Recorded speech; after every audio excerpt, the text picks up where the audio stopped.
A space where all identities and ideals are respected, where disagreements can happen, and they're allowed and they're encouraged, but it doesn't affect safety. Basically, people not like assuming pronouns, like asking for pronouns, having people holding the space who can like help take charge and like help take accountability, basically, if like something was to go wrong, and like also have an environment where people can feel free to like voice their opinions without like feeling like they're gonna end up being like belittled or like not paid attention to or not taken seriously. I think that's like what a safe space to me would look like.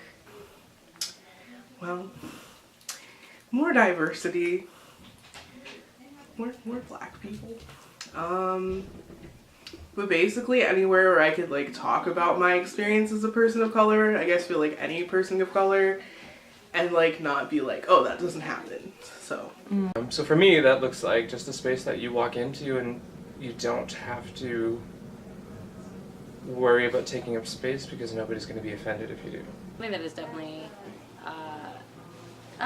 like gender aware and like a feminist space.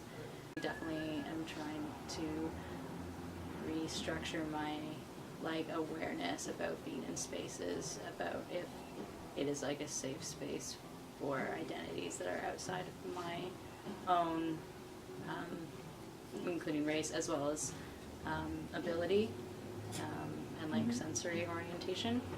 We kind of like don't believe in safe spaces. Like, yeah. Like as in I don't think that anyone's properly cultivated one yet. You can't make a space entirely safe. Ever. Right? Like that's always sort of up for debate. Like anybody new that walks in with a new identity that intersects with something that you haven't addressed could possibly not feel safe, or somebody walks in with all of the like identities that you've made room for and has an opinion that's like way out in left field and offends somebody else. But I think what we've decided like a safer space means is to make it as safe as possible, but to know that there is always going to be Like margin for error. Yeah.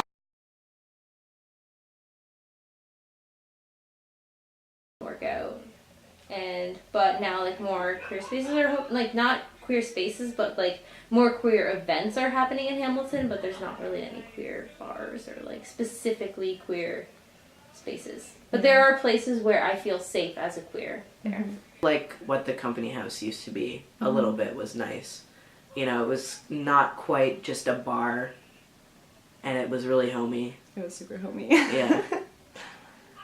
So yeah, like someplace that is homey, because I don't know, when you go to a gay bar, like the way that when I first started going to gay bars in Halifax, it was a really certain way, and I almost felt like I was being judged there too a little bit, you know? Yeah. So, ultimate comfort queer spaces is actually usually people's houses. I think men's holds that really well. But it's not accessible, right? Like if you're physically disabled, Yeah. you can't get in. Yeah. So then it's like, it's a safe space for the physically able queer community. And it's a safe space, I mean, perhaps if you have like a stigmatized job, like if you were in sex work and you went to men's, like no one would be like, okay, relax. Or if you like, you know, like people go there who are having a hard time. Like if you're really fucked up with like drugs or really drunk, nobody turns a blind eye to you. Like you take care of the people that are there.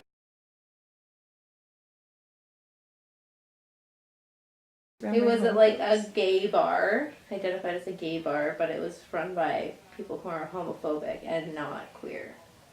Wow. 100% yes. Like the bar I regular at as a performer, I consistently don't feel safe there. As a performer, my body, people always touch me, and I'm not into that. There have been incredible amounts of racism that happened there. There's a lot of like low-key white supremacy that I am working towards trying to A, bring to light, and B, like critically think about and acknowledge and ideally eliminate. But these ideas are pervasive in the community. Sometimes safe spaces are soft. Yeah. And I think that if you're a soft, safe space and like nobody can say anything wrong, nobody learns. I don't find comfort there at all because I'm obnoxious. And I I'm need very- space to say things. And like that I I'm feel. PC enough to not be a dick, but like I'm not like I don't pussyfoot around anything. I don't want to. So if that's the type of space that we're I'm not gonna go. He was like true scum and stuff, so like he like basically like that word is like used to describe people who it's like they're trans but they only think that other people can be trans if they experience dysphoria and if they go through with hormone therapy and with surgeries and all that other stuff, which is like extremely not fair. That's basically like the one time that I felt that situation was like very upsetting to be in, because it felt like I wasn't taken seriously as a trans person. I felt like other people weren't taken seriously.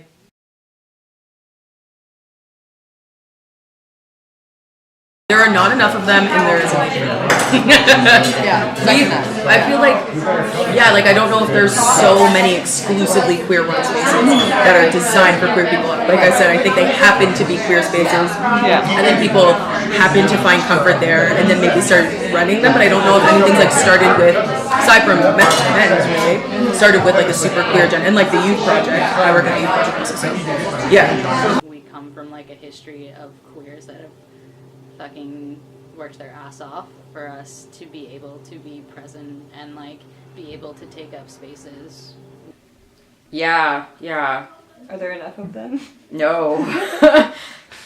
Yeah, I think more queer run spaces are important, because like again, like there are like queer friendly spaces, but there might be people who are like on board necessarily or like on like administrative roles, so it's like they might be trying really hard to be like, you know, queer posy, but it's like, how queer posy can you be if you don't actively look for people to fill those roles, to make sure you're not fucking up and to make sure you're up to date with that information? I think it's like, I think that like the pressure is higher for queers than it is for folks who aren't queer or whatever. I think that like there's this pressure, we need each other, we need to like build community together, we need to hang out together in order to like feel fulfilled in that way. However, I feel because of the pressure of society and things like that, it does like weigh on us, and it makes it more difficult for us to always get along, and that's just like a product of like being oppressed. Is people like, I feel like in my personal experience I see myself recreating some kind of oppression on other people that has been created on me, and it's not on purpose, it's just something that's like, you know, been taught to me. But no, it is nice when some spaces are queer run. I do appreciate that a lot. Yeah, like it makes all the difference in the world for me to like step into a space and not have to be that person right from the get-go, that one person, you know?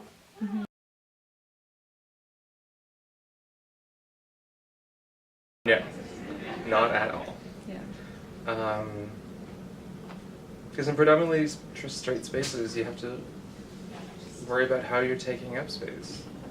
You worry if it affects the way you breathe, it affects the way you walk, how you navigate a room, or you don't. You're stuck to the corner. That's how I feel in straight spaces. I feel like totally overcome with anxiety, and that like, if anything were to happen, which has happened on a few occasions, that I would be the only one fighting for myself. I don't know, I think the environment is really important in question to that, because like being in London and going to shows, like a lot of those people are cis and straight, but they're also like, you know, they're up to date with like oppression training and stuff like that for the most part, just through like politics and whatnot. And I felt very like safe and secure in those spaces. I didn't ever feel belittled and stuff. But there is like other cases, like going to school sometimes, where a lot of that space like is like straight and cis, and like those situations I don't feel safe in. I don't feel safe like bringing it up when like somebody misgenders me, like, and that really sucks, and it's really hard. Well, not just say all of this group of people, but I find a lot that like straight white guys are obnoxious, rude, degrading, really to anyone, but especially like the gay community because they're just like unsure about it, or like even they'll be like, well, I have a gay friend, so it's okay for me to say this or act this way. But like that's generally the group of people that I would say that are the most obnoxious. Bars and like straight bars, like I guess I don't necessarily, I don't feel safe because I don't feel respected, because I can tell people that I'm queer, like the cisgender heterosexual man, and he'll be like, I'm like, are you sure? Yeah, it's been 11 years, still counting. I feel pretty good about it. My life feels pretty good, and like people in that setting, no is never enough. No is never enough. Your identity is never enough. So that's like that. I guess doesn't make me feel safe, but I feel safe enough because I know we can handle our shit. Like we'll fight if we have to, which we try not to do anymore. Yes, because I have to. For survival.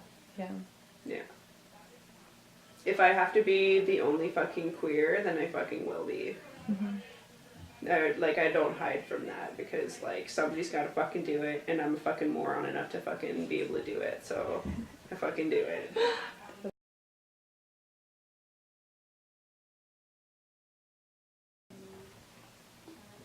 It's represented, but probably not in the way that I'd want it to be. How do you want it to be? I guess like if I have an opinion or I'm more outspoken, that I'm not just an angry bitch, or that like I'm educated without having to like prove that I'm educated to people. Yeah. No. No, not at all. Me neither. Yes and no, because there's like more people who are coming out that are androgynous and we're AFAB, which is like assigned female at birth. But I don't feel it like goes as far as I'd like because there is still that like edge of femininity, and like there isn't just like, you know, a very masculine representing person who is AFAB, and I can't think of any trans men who are out in popular media, which like that fucking sucks. I feel like there's like, you know, we got like Ellen DeGeneres. But, you know, at the same time, a lot of like lesbians in the mainstream pop culture that I see a lot, you know, do things like wear makeup, or, you know, there's definitely a pop culture aesthetic that I don't belong to. So yes and no, in the sense of like maybe my sexuality is somewhat in there. I do see it. Do I feel like completely represented in the main culture or whatever? No, I don't.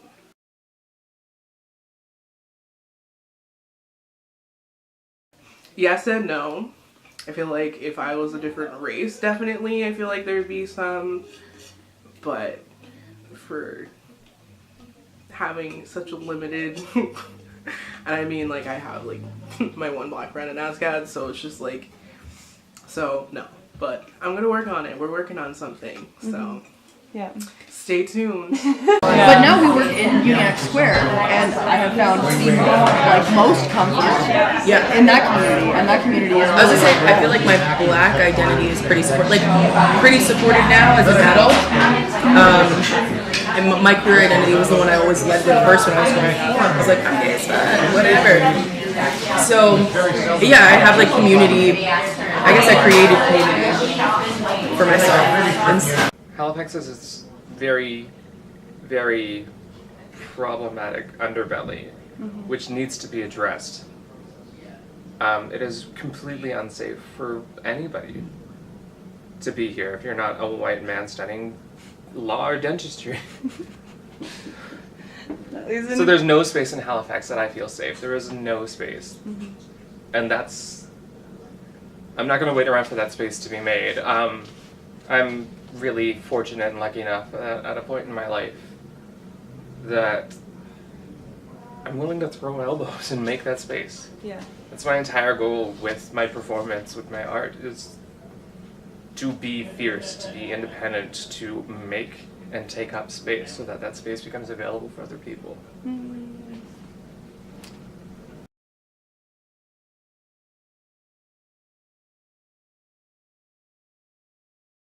Like woman-ish homosexual. Maybe that's just because I was a hidden queer I didn't know it yet. Maybe that's why. Maybe I wasn't straight after all. Basically just being surrounded by gay people.